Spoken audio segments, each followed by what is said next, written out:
For more, we are now joined by former U.S. Ambassador to Ukraine, Steven Pifer. Thank you so much for joining us.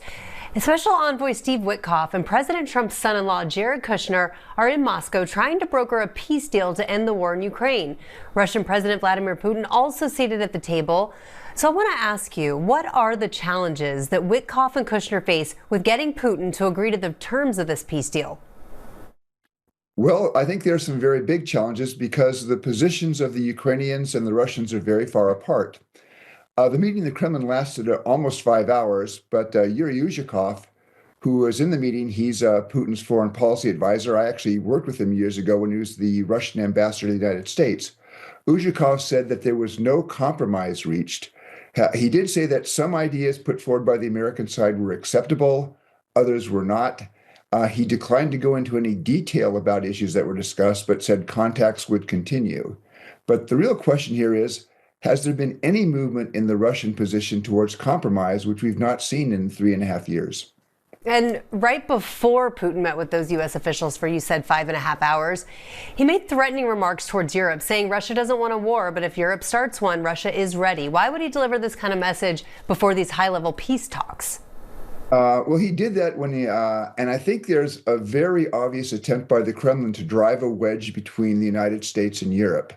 What the Kremlin hopes is that they can somehow continue to string President Trump along and get him to sort of back away and not continue the kind of support that Ukraine has received from the West over the past 3.5 years, whereas Europe has made clear that it is prepared to continue that support. Andriy Yermak had, until this past Friday, been Ukraine's lead negotiator. President Zelensky announcing Yermak's resignation after his home was searched by anti-corruption investigators. What effect does this have on the talks that are going on right now? Does this development impede or even slow down the peace process?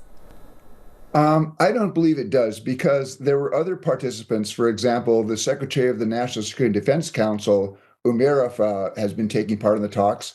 He took part both in the meeting with Secretary Rubio in Geneva 10 days ago, and also was heading the Ukrainian delegation that came to Florida to meet again with Secretary Rubio on Sunday.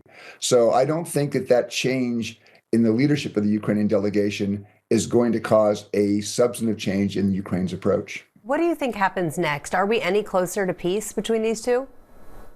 Well, I think the big question is, we have seen over the last 6 to 8 months that the Ukrainians have suggested they're prepared to show some flexibility. We have seen no change whatsoever in the Russian position. And part of the problem is that Vladimir Putin continues to believe that at the end of the day, he can achieve his goals on the battlefield. And so that's the big question. Did these 5 hours of talks in Moscow this evening, did they produce any real change, any indication that the Russians are prepared to begin to compromise on some of their demands in a way that might bring the two sides closer together? I'm dubious, because I don't think Putin yet believes that he has to negotiate in a serious way, but maybe we'll all be surprised. So you mentioned they spoke today for about 5 hours. What were your big takeaways from that meeting today? Well, again, I think the readout that was given by Ambassador Uzhakov suggested that they did not go into point-by-point discussion, but they discussed the essence of the issues. He did say they talked about the territorial questions, but at the end of the day, he was clear that there was no compromise, there's no agreement yet, and that while some elements in the American papers that were put forward were acceptable to the Russian side, others needed work.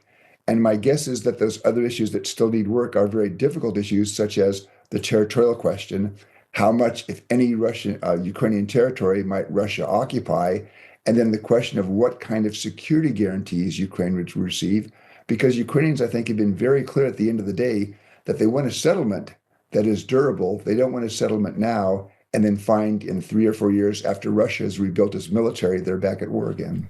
Former U.S. Ambassador to Ukraine, Steven Pifer, thank you so much for joining us. Thank you.